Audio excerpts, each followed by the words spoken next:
সবাইকে স্বাগত। আজকের গল্প বিভূতিভূষণ বন্দ্যোপাধ্যায়ের দ্রব্যময়ীর কাশীবাস। দুদিন থেকে জিনিসপত্র গুছোনো চলল। পাড়ার মধ্যে আছে মাত্র 3 ঘর প্রতিবেশী। কারো সঙ্গে কারো কথাবার্তা নেই। পাড়ার চারিধারে বন জঙ্গল, পিটুলি গাছ, তেঁতুল গাছ, বাঁশঝাড়, বহু পুরনো আম কাঁঠালের বাগান। দ্রব্য ঠাকরুনের বাড়ির চারধার বনে বনে নিবিড়। সূর্যের আলো কস্মিন কালে ঢোকে না। তার উপর বাড়ির সামনে একটা ডোবা, বর্ষার জলে টইটুম্বুর। দিনরাত ঘাঁকো ঘাঁকো ব্যাঙের একঘেয়ে ডাক, দিনে রাতে মশার বিনবিনুনি। দ্রব্য ঠাকরুনের নাতি বললে, ঠাকুমা, সাবু আছে ঘরে না বাজার থেকে আনবো? দ্রব্য ঠাকরুনের কণ্ঠস্বর অতি ক্ষীণ শোনালো, কারণ আজ 2 মাস কাল তিনি ম্যালেরিয়ায় ভুগছেন। পালা জ্বর। ঘড়ির কাঁটার নিয়মে তা আসবে একদিন অন্তর অন্তর, ঠিক বিকেলবেলাটিতে।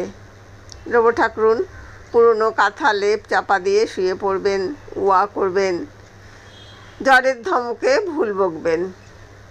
ও বাড়ির ঠাকরুন এসে জিজ্ঞাসা করবেন জানালার কাছে দাঁড়িয়ে, বলি, ও দিদি, অমন করছো কেন? জ্বরে কি? আর নবৌ মলেই বাঁচি। নিত্যি জ্বর, ওরে হাত পা কি কামড়ানটা কামড়াচ্ছে। একটু হেঁটে বেড়াতে দেবে না? এ কি কাণ্ড! হ্যাঁ গা। পরে মিনুতের সুরে বলবেন, ও নবৌ, নক্ষী দিদি, শীত তো আজ ভাঙলো না। কাঁথা গায়ে দিচ্ছি, নেপ গায়ে দিচ্ছি। তুমি ওই বাঁশের আলনার পুরনো তোষকটা পেরে আমার গায়ে যদি দিয়ে দাও। চেপে ধরবো? হ্যাঁ দিদি, ধরো নবৌ, চেপে ধরো, আমার হয়ে গেল। ভয় কি? অমন করো না। ছি, টেবু আসবে চিঠি পেলেই, কানু আসবে, বিন্দে আসবে। তোমার নাতিরা বেঁচে থাক, অমন সোনার চাঁদ নাতি সব। ভাবনা কি তোমার দিদি? কেউ আমাকে দেখে না নবৌ। কেন দেখবে না দিদি? সবাই দেখবে। তুমি বেশি বকো না, চুপটি করে শুয়ে থাকো। আমার গরুর মাঠে। কোথায় গরু দিয়ে এসেছিলে? জটে গয়লার অরুল ক্ষেতের পাশে। আচ্ছা, আমি এনে দেবো গরু।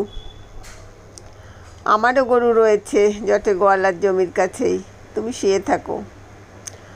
আরও ঘণ্টাখানেক পরে বৃদ্ধা ঠাকরুন আবার এসে জানালায় দাঁড়িয়ে বললেন, কম্প থেমেছে দিদি?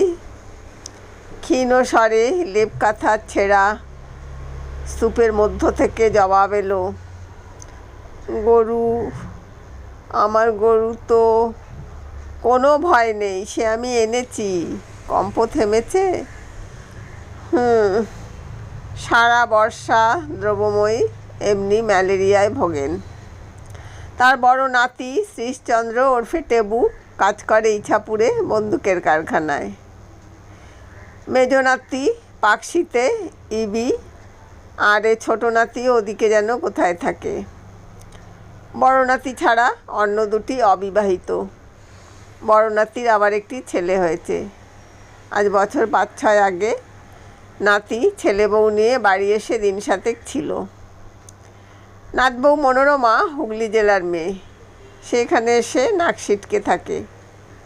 বাড়ি তো ভারী, মোটে একখানা চালা ঘর, হ্যাঁচার বেড়া, এমনি ধারা জঙ্গল যে দিন মানেই বুনো শুয়োর লুকিয়ে থাকে। মশার তো ঝাঁক, মাগো, কি কাদা ঘাটের পথে। এখানে কি মানুষ থাকে নাকি? মনোরমার খাড়া মতো নাক আরও উঁচু ও তীক্ষ্ণ হয়ে ওঠে। 7 দিন পরে দ্রব্যময়ীকে নাতির ছেলে খোকনমণির মায়া কাটাতে হয়। তার চোখের জলে বুক ভেসে যায়। ঠাকরুনকে বলেন, সুদের সুদ ওদিকে মিষ্টি, তা তোমাকে কি বোঝাবো নবৌ। দ্রব্যময়ের আকুল ক্রন্দনের মধ্যে যে কতকালের পিপাসিত প্রতীক্ষা সুদূর ভবিষ্যতের দিকে নিষ্পলকে চেয়ে আছে। স্বামীহীনা বন্ধা বিধবা নঠাকরুন তা বুঝতে না পেরে কেমন অবাক হয়ে যান। হয়তো বা ভাবেন দিদি সবই বাড়াবাড়ি। নঠাকরুন আপনার জন কেউ নয়, পাড়ার পাশের বাড়ির প্রতিবেশিনী মাত্র। বছরের মধ্যে গড়ে 3-4 মাস দুই বৃদ্ধার মধ্যে কথাবার্তা বন্ধ হয়ে যায়, মুখ দেখাদেখি থাকে না। তবুও ঝগড়া কেটে গেলে পাড়ার মধ্যে একমাত্র নঠাকরুনই দ্রব্যময়ীকে দেখাশোনা করেন সবচেয়ে বেশি।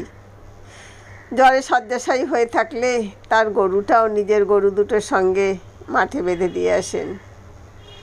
একটু সাবু হয়তো করে নিয়ে আসেন, অন্তত জানলায় উঁকি মেরে 2-1 কথাও বলেন। কিন্তু এবার দ্রব্যময়ী যেন ভুগতেন একটু বেশি। আষাঢ় মাসের প্রথম থেকে জ্বর শুরু হয়েছে, মাঝে মাঝে প্রায়ই ভোগেন। শরীর দুর্বল হয়ে পড়েছে, ঘোর অরুচি। পালা জ্বরে ধরেছে আজ মাসখানেক। সন্ধ্যার দিকে দ্রব্যময়ী লেপতোষক ফেলে ঝেড়ে উঠলেন। পালা জ্বরের কম্পও থেমে গিয়েছে। জ্বর যদিও এখনো যায়নি, মুখ তেতো, মাথা ভার, শরীর ঝিমঝিম করছে। ডাক দিলেন, ও নবৌ, গরু এনেছো দিদি?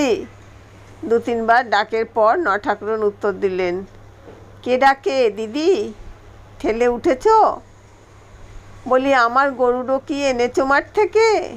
হ্যাঁ হ্যাঁ, গরু গরু করেই মোলে শেষকালটা। জ্বর ছেড়েছে? ছেড়েছে। বলি, গরু কোথায় বেঁধে রাখলে?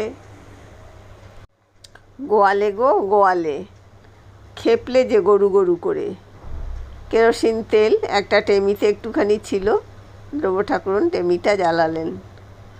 আমড়া গাছে একটা তেড়ো পাখি আর একটা তেড়ো পাখির সঙ্গে কথাবার্তা কইছে। দ্রব্য ঠাকুরনের জ্বর তপ্ত মস্তিষ্কে মনে হলো পাখি দুটো বলছে, প্রথম কুতলি কুতলি, দ্বিতীয় ক্যাঁ ক্যাঁ ক্যাঁ। প্রথম কুতলি কুতলি, দ্বিতীয় ক্যাঁ ক্যাঁ ক্যাঁ। প্রথম কুতলি কুতলি। দ্রব্য ঠাকুরন বিরক্ত হয়ে উঠলেন। কি একঘেয়ে আওয়াজ রে বাপু। চালাচ্ছে 1/2 ঘন্টা হয়ে গেল, একে মাথা ধরে আছে, ভালো লাগে? থাম না বাপু। মানুষে জানোয়ারে সবাই মিলে পেছনে লাগলে কি করে বাঁচি। গোয়ালে গিয়ে দ্রব্য ঠাকুরন মুংলি গরুকে দেখে প্রাণ ঠান্ডা করলেন। মুংলি খেলে তার খাওয়া হয় না। এই বন জঙ্গলে ঘেরা নির্জন স্বামীর ভিটে আঁকড়ে পড়ে আছেন। সবাই ছেড়ে গিয়েছে তাকে, কতক স্বর্গে, কতক বা বিদেশে। তার 2 ছেলে, 2 মেয়ে, নাতি নাতনি, এক ঘর, বড় গেরস্থ। যদি সবাই থাকতো। আজ কেউ নেই। আজ মুংলিকে নিয়ে তিনি একা পড়ে আছেন গোপীনাথপুরের ভিটেতে। তাই গরুটাকে অত ভালোবাসেন। মাঠে বেঁধে দিয়ে বার করে দেখে আসেন, নদীতে জল খাওয়াতে নিয়ে যান। সকালে উঠে দ্রব্য ঠাকুরনের মনে হলো খিদের চোটে তিনি দাঁড়াতে পারছেন না। বাড়ির পেছনে জঙ্গলের মধ্যে একটা ডুমুর গাছ থেকে ডুমুর পেড়ে আনলেন। 2 সজনে শাক পারলেন উঠোনের গাছ থেকে। ঘাটের পথে মুখুজ্জেগিন্নির সঙ্গে দেখা। মুখুজ্জেগিন্নির ছেলে লেখাপড়া শেখেনি, গাঁজা খেয়ে বেড়ায়। দ্রব্য ঠাকুরনের কটি নাতি চাকুরে, এজন্য দ্রব্য ঠাকুরনের প্রতি তার অন্তরে অন্তরে হিংসে বেশ। জিজ্ঞেস করলেন, জ্বর হয়েছিল নাকি শুনলাম খুড়িমার? হ্যাঁ মা, আজ 2 ভাত রাঁধবো, তাই সকাল সকাল ঘাটে যাচ্ছি। আর মা, তোমার থাকতেও নেই, অমন সব নাতি নাতনি থাকতেও তোমার এই দুর্দশা। সবই কপাল। অর্থাৎ 2 চাকুরে নাতি আছে বলে তোমার গুমর করবার কিছু নেই। তুমি যে তিমিরে, সেই তিমিরে। নদীর ঘাটে যাবার পথে দুধারে শুধু বন আর বাগান। কোনো বাগানে বেড়া দেওয়া নেই। ঘন আশাওড়া ও বনচালতে গাছের ডালপালা স্নানার্থীদের গায়ে লাগে বলে 2-1 জন সূচিবাইস্তা বিধবা পথের পাশের ডালগুলো হাত দিয়ে ভেঙে রেখেছেন। ধ্রুব ঠাকুরন বনের মধ্যে ঢুকে উঁকি মেরে কী দেখছেন, এমন সময় মুখুজ্জেদের সেজ বউ পেছন থেকে বললে, কি দেখছেন ও খুড়িমা? এই খয়েরখাগি কাঁঠাল গাছটাতে কাঁঠাল আছে কি না একটা মা? একটা গাছ কাঁঠাল, সর্বনেশেদের জন্য যদি মা তার কিছু ঘরে উঠল, নিজে থাকি অসুখে পড়ে। কে কাঁঠাল নিলে খুড়িমা? কে নিয়েছে? আমি কি চৌকি দিতে গিয়েছি বসে বসে? এই পাড়ার মধ্যেই চোরের ঝাড়। দেখ তোর, না দেখ মোর, সর্বনেশে কলিকালে কি ধম্মজ্ঞান আছে মা? চলুন খুড়িমা, ঘাটে যাই। ধ্রুব ঠাকুরন বকতে বকতে ঘাটের দিকে চলেন। স্নান সেরে এসে দুটো আলো চাল ফুটিয়ে ডুমুরে চচ্চড়ি করে ভাত বেড়ে নিয়ে খেতে বসেছেন। এমন সময় শুনতে পেলেন বাড়ির পেছনে কাগজি লেবু গাছটার তলায় কি খসখস শব্দ হচ্ছে। ধ্রুব ঠাকুরন হাঁক দিলেন, কে রে লেবু তলায়? ক্ষীণ বালিকা কণ্ঠে উত্তর এলো, এই আমি কনক ঠাকুমা। কেন, ওখানে কি শুনি? কি হচ্ছে ওখানে? বের হয়ে আয় দিকে, সামনে আয়। একটি ম্যালেরিয়া শীর্ণ 10-11 বছরের বালিকা মূর্তি অকুণ্ঠ পদবিক্ষেপে লেবু ঝোপের আড়াল থেকে নিষ্ক্রান্ত হয়ে উঠোনে এসে ধ্রুব ঠাকুরনের ক্রুদ্ধ দৃষ্টির সামনে দাঁড়ালো। এই আমার মার মুখে অরুচি কিছু খেতে পারে না, তাই গিয়ে বললে, যা তোর ঠাকুরমার লেবু গাছ থেকে একটা লেবু। ধ্রুব ঠাকুরন তেলে বেগুনে জ্বলে উঠে বললেন, হ্যাঁ গা, তোর বাবা লেবু গাছ পুঁতে রেখে গিয়েছে? যা তুলে নিয়ে আয় গিয়ে, যত সব চোর ছ্যাচর নিয়ে হয়েছে। তোর মার অরুচি, তা হাটে লেবু কিনতে পারিস নে? এখানে কি তোর বাবার গাছ আছে এখানে? বালিকা চুপ করে দাঁড়িয়ে রইল। ধ্রুব ঠাকুরন আপন মনে বকে যেতে লাগলেন। অনেকক্ষণ পরে বালিকা ভয়ে ভয়ে বললেও, ঠাকুরমা, কিরে কি? আমি চলে যাব কেন? তোকে কি বেঁধে রেখেছি নাকি? যা। লেবু দেবেন না? ধ্রুব ঠাকুরন চুপ করে আপন মনে বড় বড় কয়েকটি ভাতের গ্রাস মুখে পুরে দিলেন। বা হাতে ঘটি নিয়ে ঢকঢক করে খানিকটা জল খেয়ে অপেক্ষাকৃত নরম সুরে জিজ্ঞাসা করলেন, তোর পরনের কাপড় কাচা? ওই কলসিটা থেকে আমায় একটু খাবার জল গড়িয়ে দে দেখি। মেয়েটি তাই করলে। ধ্রুব ঠাকুরন বললেন, অরুচি কেন? তোর মার কি ছেলে পুলে হবে নাকি? তা তো জানি নে ঠাকুমা, যা নিয়ে যা, তবে একটার বেশি নিবি নে, বুঝলি? ধ্রুব ঠাকুরন খেয়ে উঠে মাদুর পেতে একটু শুয়েছেন। এমন সময় মুখুজ্জে বাড়ির বড় ছেলে অতুল এসে বললে, ও ঠাকুমা, শুয়েছেন নাকি? হ্যাঁ, কে? অতুল? কি ভাই? আপনার পিটুলি গাছ আছে? কলকাতা থেকে দেশলাইয়ের কারখানার লোক এসেছে গায়ের পিটুলি আর শিমুল গাছ কিনতে। আপনার যদি থাকে বেশ দর দিচ্ছে। না বাপু, আমার নেই। কেন?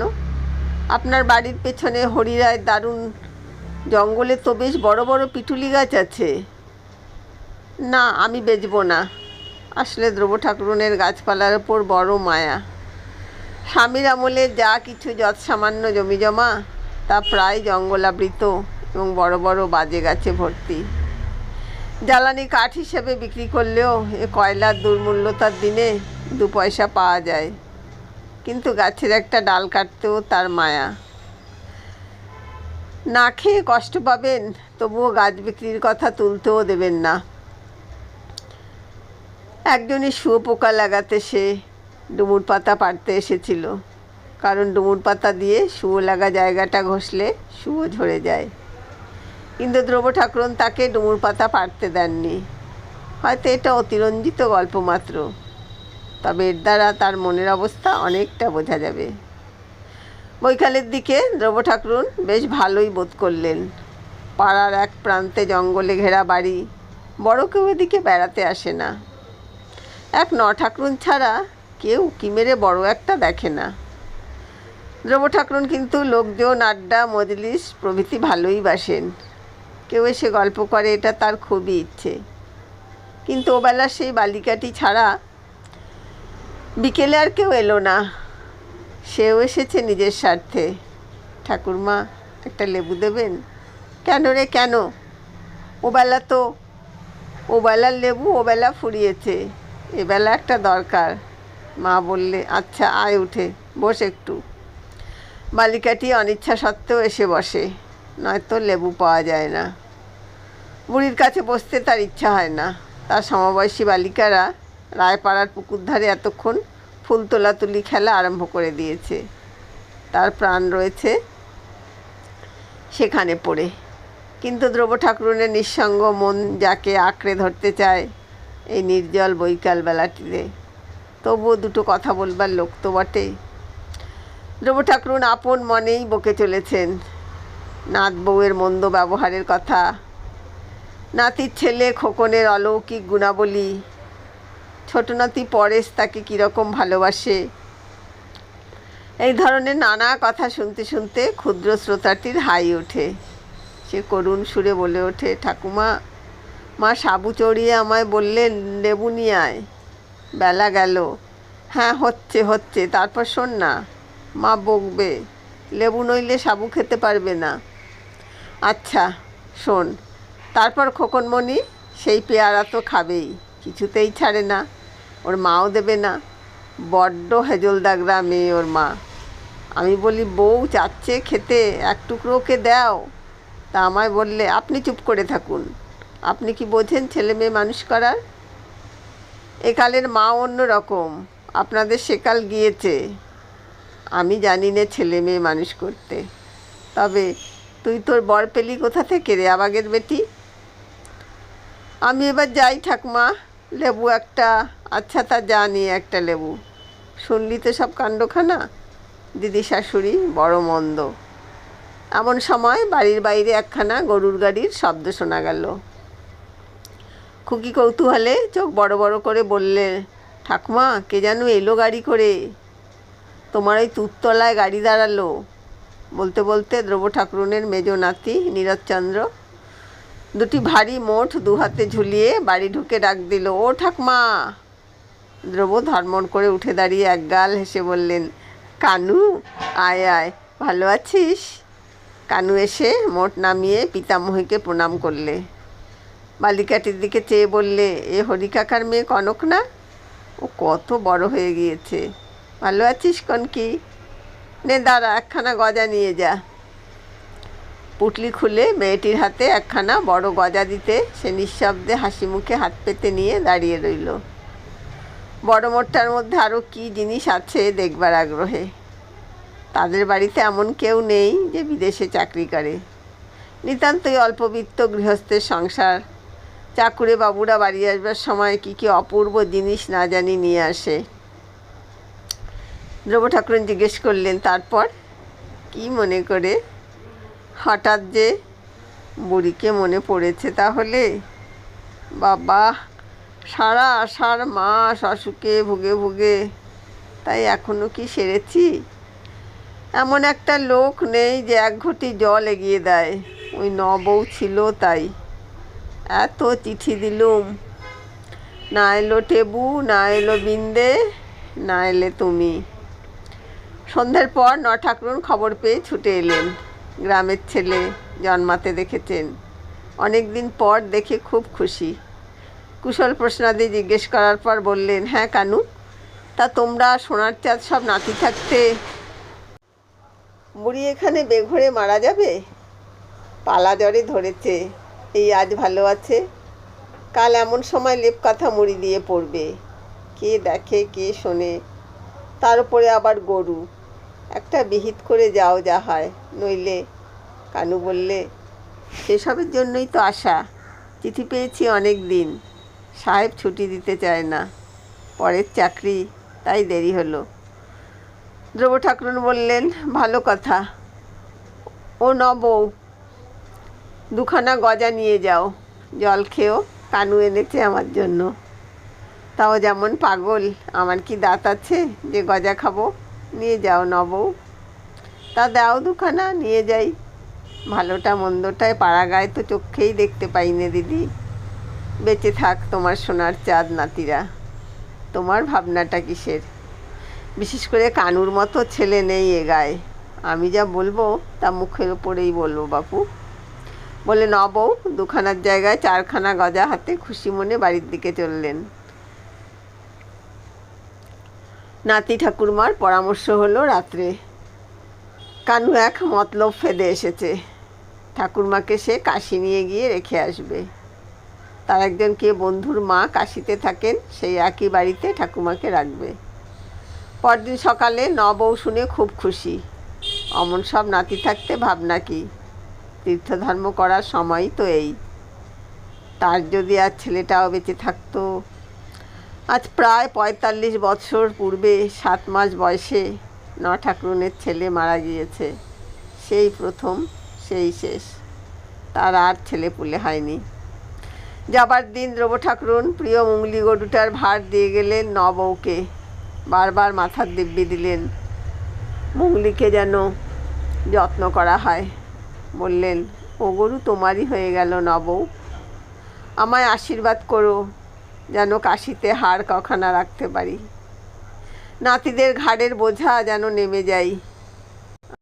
আমার বড় নাতির ভাবনা কি, তার সচ্ছল অবস্থা, লুচি পরোটা জলখাবার, তেল ঘিয়ে কলকলে করে ৫ ব্যঞ্জন রান্না।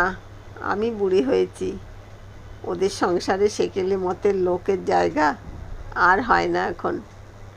ঘরের আড়াই শুকনো নারকোল পাতার আটি, পাকাটির বোঝা জোগাড় করা ছিল। বর্ষায় উনুন ধরানোর কষ্ট বলে সুগৃহিণী ধ্রুব ঠাকুরন যে সময় যা সঞ্চয় করে রাখতেন। কাশিবাস করতে যাচ্ছেন, পেছন টান থাকলে তীর্থবাস হয় না, সেসব দান করে গেলেন কতক ঠাকুরনকে, কতকে কেউকে। কনক একটা পাকা শশা হাতে এসে বললে, শশা খাবে ঠাকমা? তুই ১ বোঝা পাকাটি নিয়ে যা এখন কি, ঠাকমাকে মনে রাখবি তো? হ্যাঁ রে। কনক অনেকখানি ঘাড় নেড়ে বললে, ঠাকুরন চোখের জল ফেললেন যাবার সময়। ধ্রুব ঠাকুরন ট্রেনে কোনো রকমে সুচিতা বজায় রেখে কাশি এসে পৌঁছালেন। একটা গলির মধ্যে দোতলা একটা বাড়ির নিচের তলার ঘরে কানুর সেই বন্ধুর মা কাশিবাস করছেন। পাশেই আরেকখানা ছোট ঘর ভাড়া নেওয়া হয়েছে ধ্রুব ঠাকুরনের জন্য। অপর বৃদ্ধাটির কাছে চাবি ছিল ঘরের, তিনি চাবি খুলে দিলেন। ধ্রুব ঠাকুরন নিজের জিনিসপত্র নিয়ে সেই ঘরে অধিষ্ঠান হলেন। ধ্রুব ঠাকুরন ঘণ্টাখানেকের মধ্যেই সব হয় আবিষ্কার করলেন তার প্রতিবেশিনী নদে জেলার লোক। কথাবার্তার ধরন ও সুর শহুরে ও সম্পূর্ণ মার্জিত। যশোর জেলার মানুষ ধ্রুব ঠাকুরনের ভয় পাওয়ারই কথা বটে। তিনি এসে ধ্রুব ঠাকুরনের ঘরে ঢুকে বললেন, আপনার রান্নাবান্নার ব্যবস্থা কাল থেকে করলেই হবে। আজ আমার ঘরে দুধ আর মিষ্টি আছে, আপনার জন্যে রাখলুম কি না? ধ্রুব ঠাকুরন ভয় ভয় বললেন, ও। প্রতিবেশিনী নিজের ঘর থেকে খাবার এনে বললেন, আপনার লোম বস্ত্র বাহির করুন। ধ্রুব ঠাকুরন ভালো বুঝতে না পেরে বললেন, কি বললেন? ধ্রুব ঠাকুরন বললেন, এই কথায় বয়ের উচ্চারণ যশোর জেলার উচ্চারণ রীতি অনুযায়ী প্রসারিত উচ্চারণ। প্রতিবেশিনী বৃদ্ধার উচ্চারণে এইসব স্থানের উচ্চারণ যতদূর সম্ভব আকুঞ্চিত। বললেন, এর উচ্চারণ, বললেন ও এর উচ্চারণও যত সম্ভব ঘোরালো। বলছি, লোম বস্ত্র বের করে পড়ুন, একটু কিছু মুখে দিতে হবে তো। লোম বস্ত্র কী জিনিস পাড়াগাঁয়ের মানুষ ধ্রুব ঠাকুরন কখনো শোনেনি, তবে জিনিসটা যে বস্ত্রজাতীয় দ্রব্য তা বুঝতে পারলেন। বললেন, সে তো আমার নেই, লোম বস্ত্র নেই। আপনি জপ করেন কি করে? ওই সাদা থান পরেই জপ করি, আর কোথায় কি পাবো? বাড়িখানা গলির মুখে হলেও প্রায় সদর রাস্তার ওপরে। অনেক রাত পর্যন্ত গাড়ি ঘোড়া, রাস্তার গোলমাল থামে না। নিরিবিলি বন জঙ্গলের মধ্যে বাড়িতে একা থাকা ধ্রুব ঠাকুরনের চিরদিনের অভ্যাস। এত গোলমালে বড়ই অস্বস্তি বোধ করতে লাগলেন তিনি। উফ, কি মুশকিলেই পড়া গেল। না, কাশির লোক ঘুমায় কখন? কানু তারপর দিন বন্ধুর হাতে পল্লীবাসিনী পিতামহীকে সমর্পণ করে কর্মস্থানে চলে গেল। তার ছুটি ফুরিয়েছে। বন্ধুর মার নাম নীরজাবাসিনী। ধ্রুব ঠাকুরুনের চেয়ে তার বয়স 2-5 বছরের কম হবে। মাথার সব চুল এখনো পাকেনি, তবে সেটা স্বাস্থ্যের গুণেও হতে পারে। ধ্রুব ঠাকুরুনের সঙ্গে দশাশ্বমেধ ঘাটে বিকেলে বেড়াতে গেলেন। খুব লোকজনের ভিড়, গান, বক্তৃতা, কথকতা। এক গেরুয়া কাপড় পরা সন্ন্যাসীর চারপাশে খুব ভিড়। নীরজা সেখানে জুটলেন গিয়ে। কর্মবাদ, সেবা ধর্ম ইত্যাদি নিয়ে সন্ন্যাসী কী সব কথা বলে যাচ্ছেন। ধ্রুব ঠাকুরুন অত শত বুঝতে পারলেন না। ফিরবার পথে ধ্রুব ঠাকুরুন জিজ্ঞাসা করলেন, উনি ক্যাডা? উনি রামকৃষ্ণ মঠের একজন বড় স্বামী সেবানন্দ। কি মঠ? কেন, রামকৃষ্ণ মঠের কথা শোনেননি? ঠাকুর রামকৃষ্ণদেবের মস্ত বড় কাণ্ড ওদের। রাম আর কৃষ্ণ দুই ঠাকুরের নাম বুঝি? নীরজা বিস্ময় ধ্রুব ঠাকুরনের দিকে চেয়ে বললেন, আপনি শ্রী শ্রী রামকৃষ্ণ পরমহংসদেবের নাম শোনেননি? না। কে তিনি? কই না, এখানে আছেন? নীরজা আর কোনো কথা বললেন না। এমন বর্বরের সঙ্গেও তিনি বেড়াতে বেরিয়েছেন যে রামকৃষ্ণদেবের নাম পর্যন্ত জানে না। ধ্রুব ঠাকুরনের কোনো দোষ নেই। তিনি অজ্ঞ সেকেলে লোক। অজ পল্লীগ্রাম ছেড়ে জীবনে কখনো কোথাও যাননি। গোপীনাথপুরের জঙ্গলেও নাম কখনো কারো মুখে শোনেও নি। তিনি জানেন রাম, কৃষ্ণ, রাধা, দুর্গা, লোচনপুরের জাগ্রত কালী, কালীঘাটের কালী ইত্যাদি। অত বড় নামের কোনো ঠাকুরের কথা কই কেউ তো তাকে বলেনি। ধ্রুব ঠাকুরুন ভয় ভয় থাকেন। তার সঙ্গিনী তাকে নিতান্ত নাস্তিক, অজ্ঞ, মূর্খ বলে না ঠাওরান। দিন কয়েক যেতে না যেতেই ধ্রুব ঠাকুরুন বুঝে নিলেন সঙ্গিনীটি ধর্মবাতিগ্রস্তা, সাধু সন্ন্যাসীর ভক্ত। যদি কোথাও কোনো ধরনের সাধু মন্দিরে কি ঘাটে বসে আছে, তবে তার নিস্তার নেই। সেখানে বসে অমনি গরুরের মতো হাত জোর করে বকবক বকুনি জুড়ে দেবে। আর কী সব কথা জিজ্ঞেস করবে, কর্মফল কী, পুনর্জন্ম কী, হেন তেন। রাস্তাঘাটে বেরুলে ঘন্টার পর ঘন্টা কেটে যায়, বাসায় ফেরবার নামটি নেই। এত বিরক্ত ধরে ধ্রুব ঠাকুরনের, কিন্তু তিনি কি করবেন? কাশির রাস্তা চেনেন না, একাও বাসায় ফিরতে পারেন না সঙ্গিনী না ফিরলে। একদিন বিশ্বনাথের মন্দিরে সন্ধ্যার আরতি দেখতে গেলেন দুজনেই। সেখানে এক সন্ন্যাসিনী নাট মন্দিরে বসে আছেন। গেরুয়া কাপড় পরনে, মাথায় জটা। অনেক মেয়ে ছেলের ভিড় হয়েছে সেখানে। নীরজা তো সাধু সন্ন্যাসী দেখলে সর্বদা এক পায়ে খাড়া। চারিপাশের ভক্তের দলে গেল মিশে তাকে নিয়ে। ধ্রুব ঠাকুর শুনতে লাগলেন, কেউ জিজ্ঞাসা করছে, মাইজি ঠাকুরের দেখা পাওয়া যায়? কেউ বলছে, মাইজি আমার মেয়ের মাদুলি দেবেন তো আজ আমার হাতখানা দয়া করে দেখবেন কি? নীরজা জিজ্ঞেস করলেন, মাইজি আমার ভক্তি হচ্ছে না কেন? ধ্রুব ঠাকুরুন শুনে মনে মনে হেসে আর বাঁচেন না। সর্বদা সাধু সন্ন্যাসী নিয়েই আছো, এখানে প্রণাম, ওখানে ধন্না, 2 ঘন্টা ধরে নাক টেপা। এতেও যদি তোমার ভক্তি না হয়ে থাকে, গঙ্গার জলে ডুবে মরো গিয়ে। ঢং দেখে আর বাঁচি নে, মরণ আর কি। তারপর সবাই চলে গেল। নীরজা সেই যে সেখানে চোখ বুজে ধ্যান নাকি যোগে বসলো, আর ওঠে না। ধ্রুব ঠাকুরুনও কিছু বলতে সাহস পান না। এদিকে তার মনে পড়ল সুজি একদম নেই। সে কথা এতক্ষণ মনে ছিল না।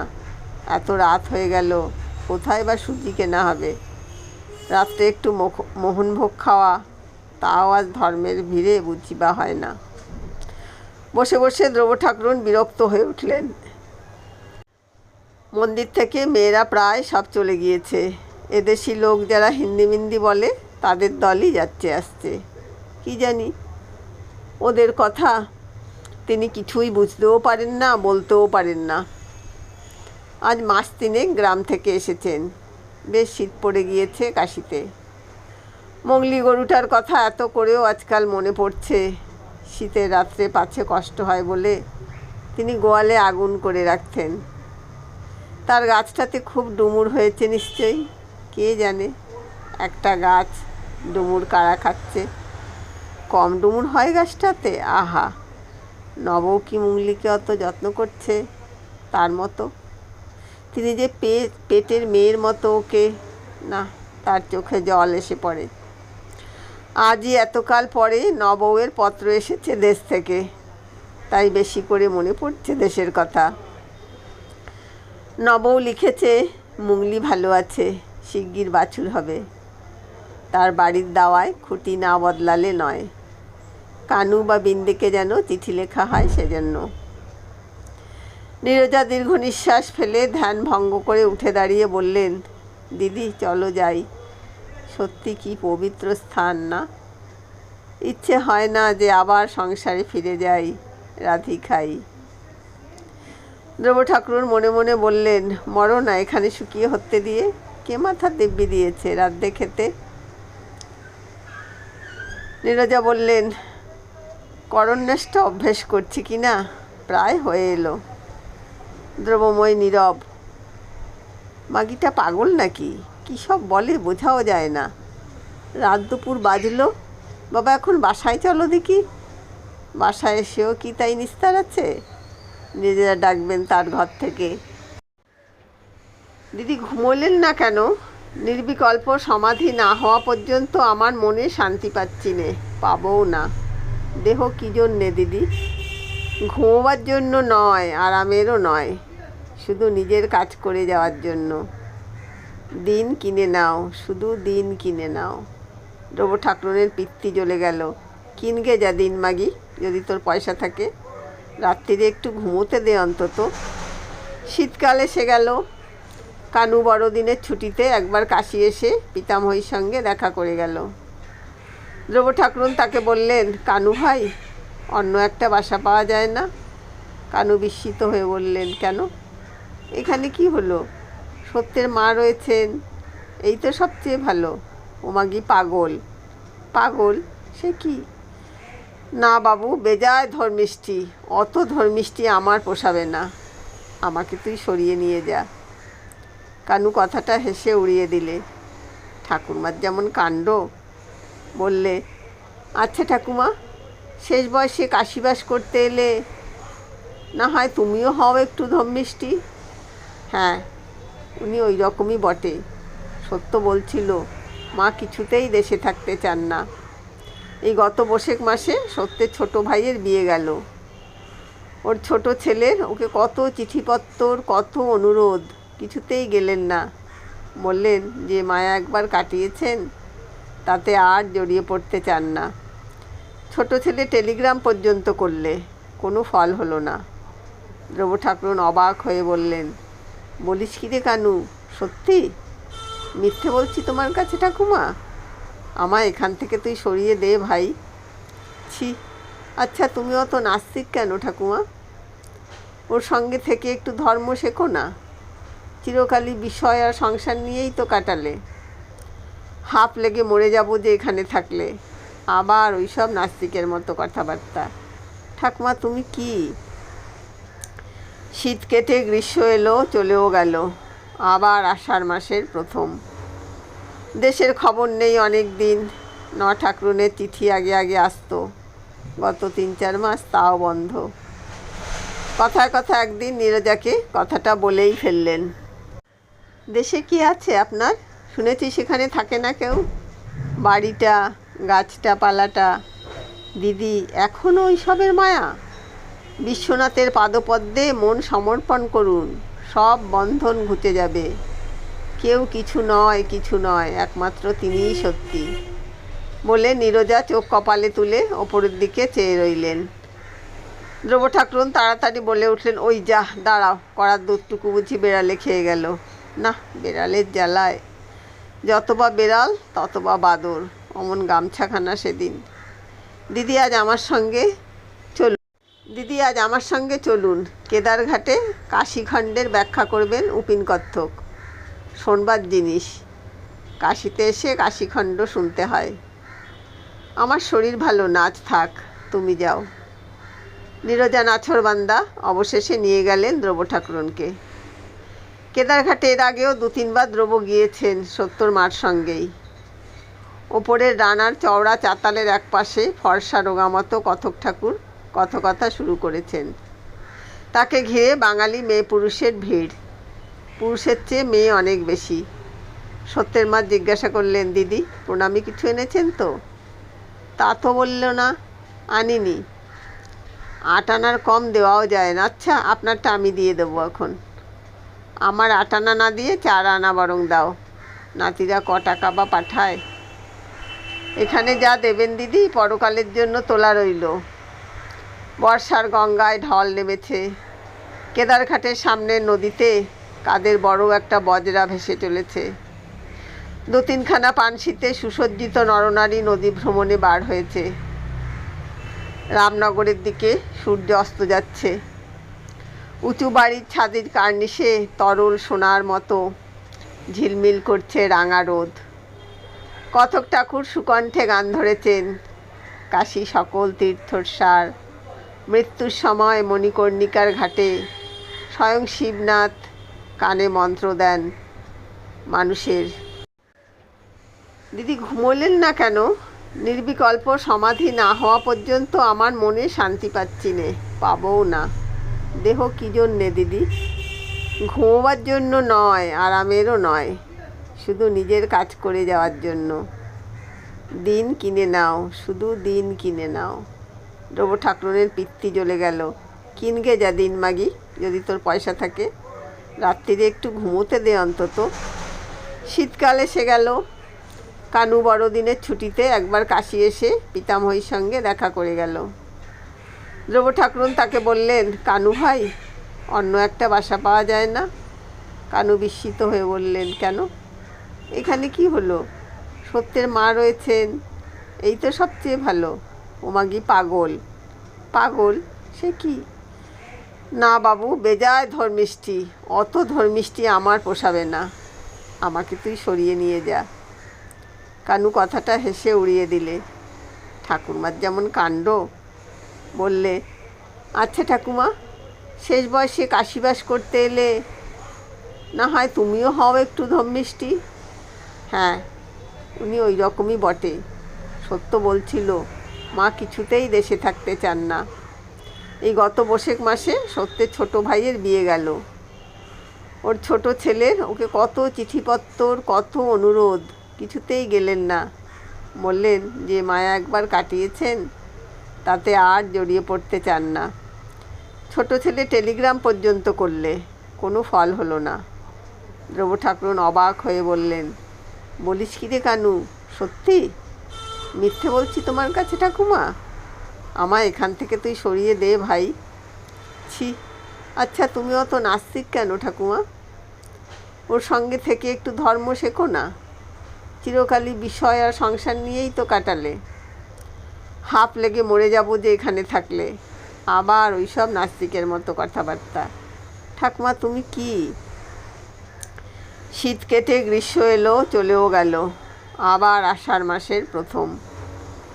দেশের খবর নেই অনেক দিন। ঠাকুরনের চিঠি আগে আগে আসতো। গত 3-4 মাস তাও বন্ধ। কথায় কথা একদিন নীরজাকে কথাটা বলেই ফেললেন। দেশে কি আছে আপনার? শুনেছি সেখানে থাকে না কেউ।